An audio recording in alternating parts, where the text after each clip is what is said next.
Saya nyuwun tidak ada satupun ASN Kementerian Agama, ASN itu PNS dan non-PNS, guru PNS, guru non-PNS, penyuluh non-PNS, dan sebisa mungkin keluarganya, untuk tidak menjadi panitia, tidak menjadi penyelenggara, tidak menjadi khotib, tidak menjadi imam, dan tidak menjadi jamaah. Saya ingin memulainya dari yang pertama yang saya sampaikan tadi. Sudah terlalu banyak korban berjatuhan. Bahkan lebih dari itu, hampir semua rumah sakit sekarang kapasitasnya sudah penuh. Oleh karena itu, maka harus ada tindakan ekstra. Apa yang tadi disampaikan, yang terakhir oleh Pak Mahsud, misalnya tentang angka-angka, tentang data, zona, dan sebagainya, nampaknya kita punya persoalan klasik. Persoalan data, persoalan sajian data, persoalan tentang validitas data. Jadi,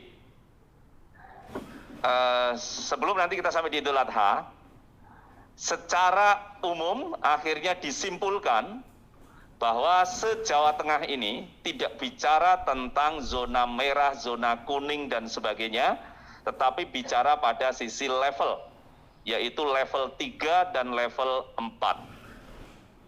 Meskipun juga, barusan kami koordinasi dengan Dinas Kesehatan Provinsi Jawa Tengah, data pelevelan itu juga ada yang sebenarnya tidak valid, dan tidak validnya itu dalam posisi kabar baik, artinya yang tersaji itu kabar baik. Misalnya, ada sesungguhnya kabupaten yang berada di level 4, tetapi itu tercatat di level 3. Misalnya ini sekali lagi persoalannya adalah persoalan data. Dan kalau kita berdebat di situ, kita nggak pernah bergerak.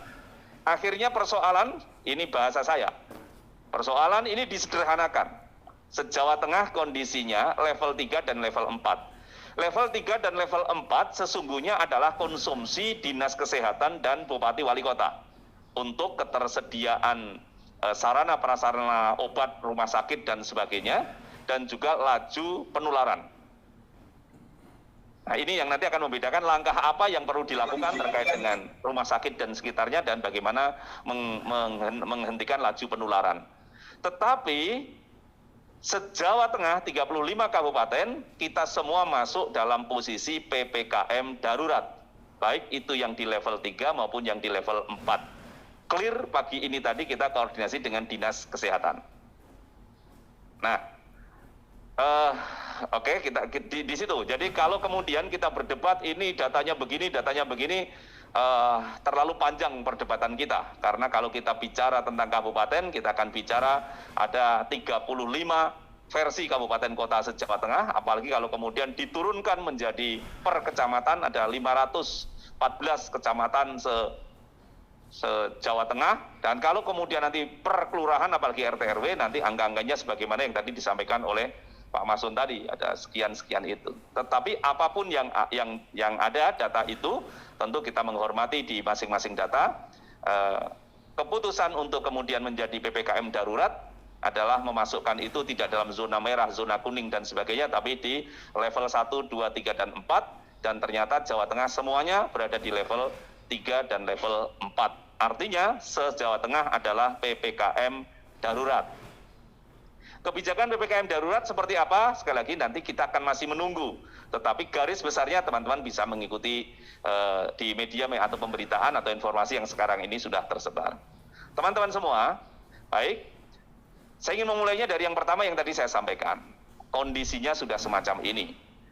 Hari Rabu, Kamis, Jumat kemarin, sebelum tadi Pak Ahyani menyampaikan pertemuan dengan Pak Dirjen dan staf khusus, Pak Dirjen Bimas Islam dan staf khusus Menteri Agama, saya mendampingi Gus Menteri di beberapa tempat, mulai dari Brebes, kemudian ke Pekalongan, kemudian ke Magelang, kemudian di Jogja, di Klaten, di Solo, dan Sukoharjo di Kartosuro.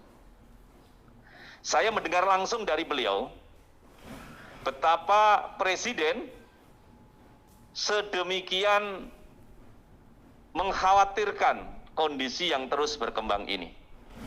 Maka Presiden sebenarnya berkeinginan untuk mengundang dan meminta pendapat para kiai tetapi kondisinya tidak memungkinkan. Akhirnya Gus Menteri yang harusnya hari itu, hari Rabu itu, Selasa, Rabu, mulai Selasa itu, beliau berada di Abu Dhabi untuk beberapa kegiatan keagamaan, termasuk tentang penyelenggaraan imam masjid.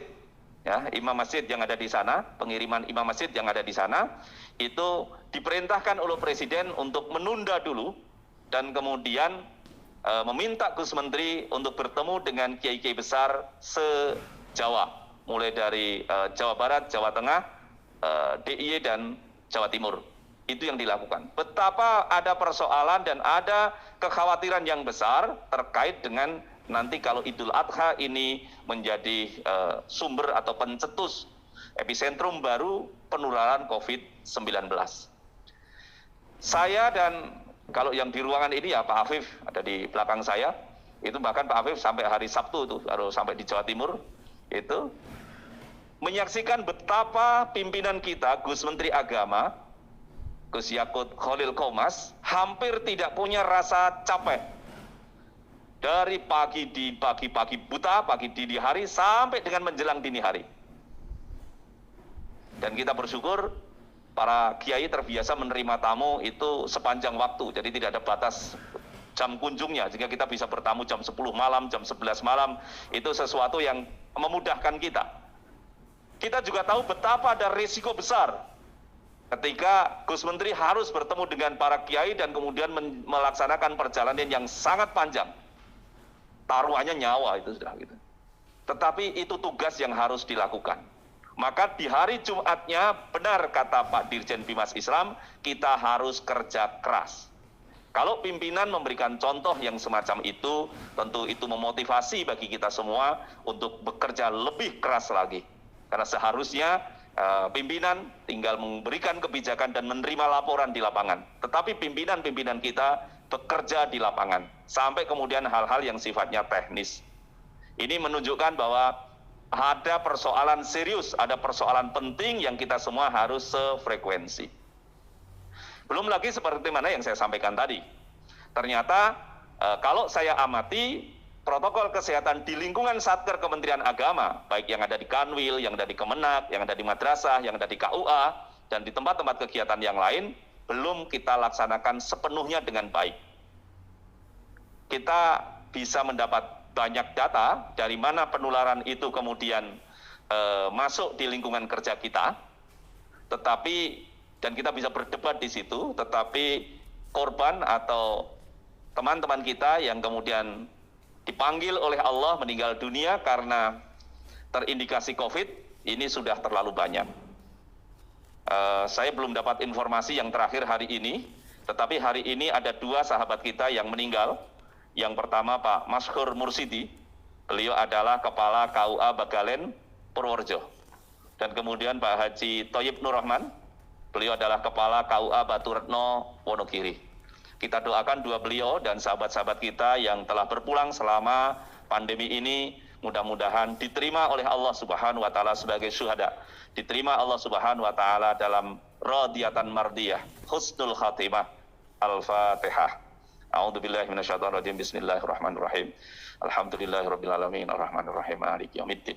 Iyyaka na'budu wa iyyaka nasta'in ihdinas siratal mustaqim siratal ladzina an'amta 'alaihim ghairil maghdubi 'alaihim waladdallin.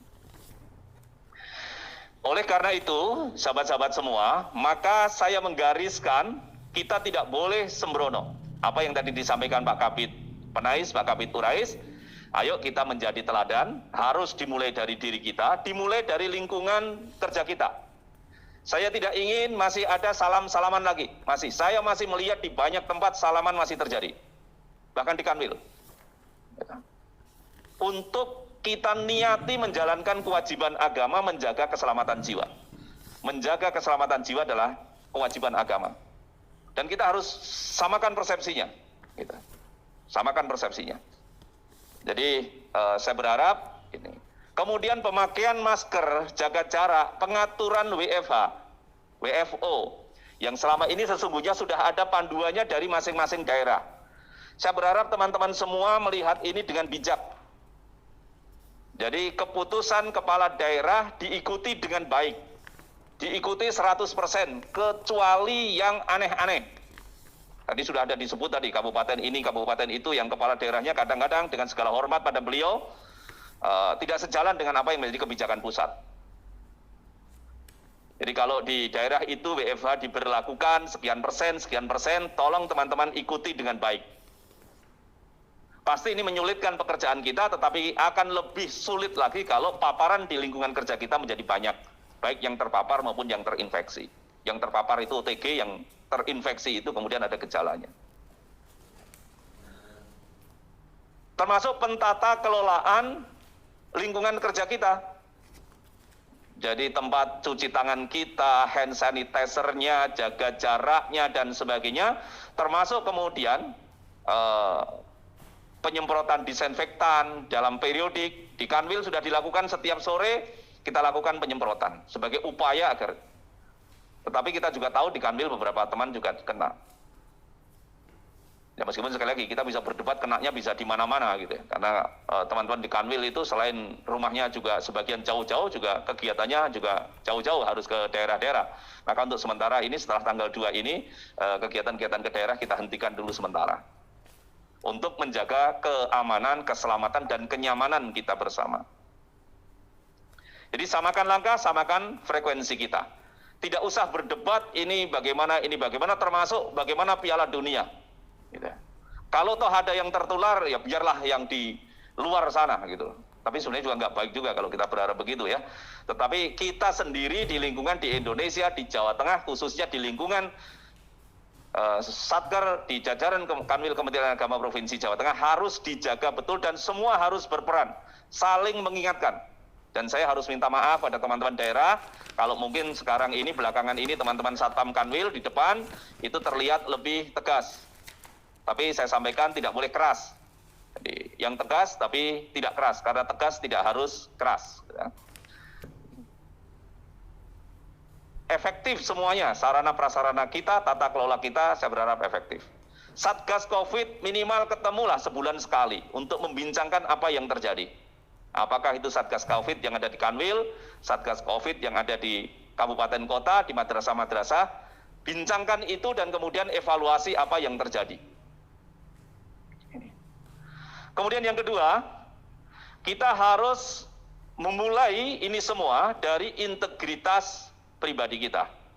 Maka saya perintahkan kepada semua ASN Kementerian Agama, baik PNS maupun non-PNS, guru PNS, guru non-PNS, penyuluh PNS, penyuluh non-PNS, tenaga KUA, pramubakti, dan semua, syukur termasuk keluarganya. Siapa keluarga? Bapak, Ibu, kandung dan mertua kita. Siapa keluarga? Saudara kandung dan saudara ipar kita. Siapa keluarga? Anak kandung dan anak tiri kita. Ini keluarga menurut aturan kepegawaian. Menjadi teladan di dalam menjalankan SE 13 2021 dan SE 15 2021 dengan cara tidak menghadiri, tidak datang ke rumah ibadat, baik itu masjid, gereja, pura, vihara, kelenteng, dan sebutan-sebutan yang lain, musola, kapel, langgar, dan sebagainya, di daerah zona oranye dan merah.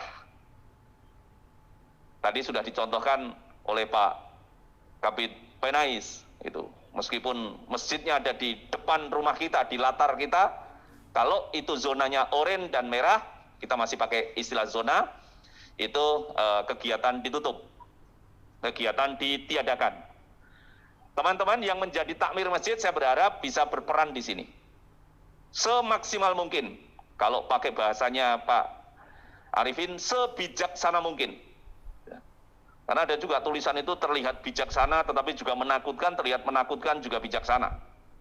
Kemarin saya lewat di depan Polda, itu ditulis besar-besar itu dalam baliho besar itu, pakai masker harga mati, tidak pakai masker bisa mati. Itu ditulis besar-besar itu. Tentu itu bahasa polisi, bahasanya penyuluh tentu berbeda. Nah, gitu. Bahasanya penyuluh mungkin seperti yang ada di sebelah kanan saya, stiker bunder itu. Sholat ke masjid, jangan lupa masker dipakai. Saya berharap ini nanti juga bisa diperbanyak, nanti di bagian ketiga nanti akan saya sampaikan. Jadi yang pertama itu, kegiatan sehari-hari mulai hari ini. Mulai hari ini. Kalau itu lingkungan kita, terutama di kantor, itu zona oranye dan merah, Nyuntulung masjidnya sementara ditutup. Sebagaimana juga Masjid Kanwil.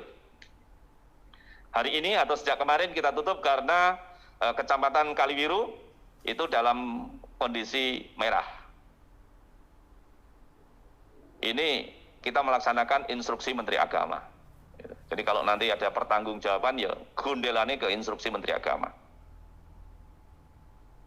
Yang kedua, khusus yang Muslim terkait dengan Idul Adha.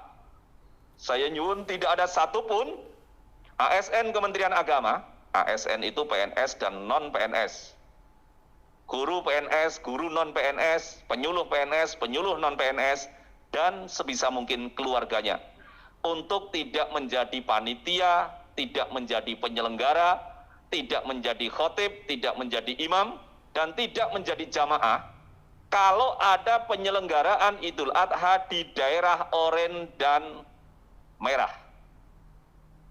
Ini pelanggaran instruksi Menteri Agama.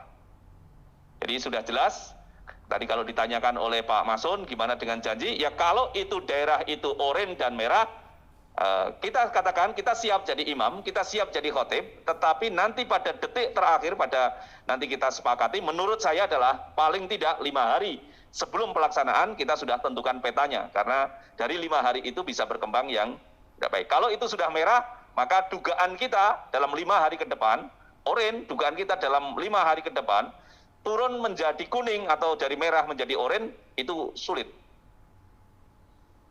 Jadi 5 hari kita juga sudah menentukan. Jadi kira-kira tanggal 15 kita sudah bisa memberikan jawaban, karena daerah itu daerah oranye, karena daerah itu daerah merah, maka dengan sangat terpaksa mohon agar penyelenggaraannya dibatalkan dan sholat di rumah. Apalagi kalau nanti kebijakannya sesuai dengan kebijakan PPKM darurat, maka seluruh Jawa Tengah yang tadi masuk level 3 dan 4 tidak ada penyelenggaraan sholat Idul Adha secara umum, baik itu di masjid maupun di lapangan dan di tempat yang lain. Baik itu yang mengatakan zona hijau, zona kuning, zona oranye, zona merah, semuanya, karena kita masuk level 3 dan level 4. Tetapi kepastian ini masih kita tunggu kepastiannya seperti apa. Tapi kalau pakai dasar PPKM darurat, maka kita bisa memprediksi, karena Idul Adha akan terjadi tanggal 20 Juli, dan itu adalah masa akhir PPKM darurat. Kita belum tahu apakah nanti akan diperpanjang atau tidak. Mudah-mudahan sudah membaik dan tidak diperpanjang. Dan maka kita bisa memprediksi yang terpahit, yang terburuk adalah se-Jawa Tengah tidak ada sholat Idul Adha di masjid, di lapangan maupun di tempat-tempat terbuka lainnya. Semuanya sholat Idul Adha di rumahnya masing-masing dengan keluarga inti, sebagaimana dulu Idul Fitri tahun lalu kita laksanakan. Jadi kalau tahun lalu Idul Fitri kita laksanakan di rumah masing-masing, kemudian Idul Adha sebagian besar bisa dibuka, kemudian kemarin Idul Fitri itu bisa kita buka. Nah, kali ini giliran Idul Adha kondisinya yang memburuk sehingga tidak bisa kita buka. Saya kira sudah cukup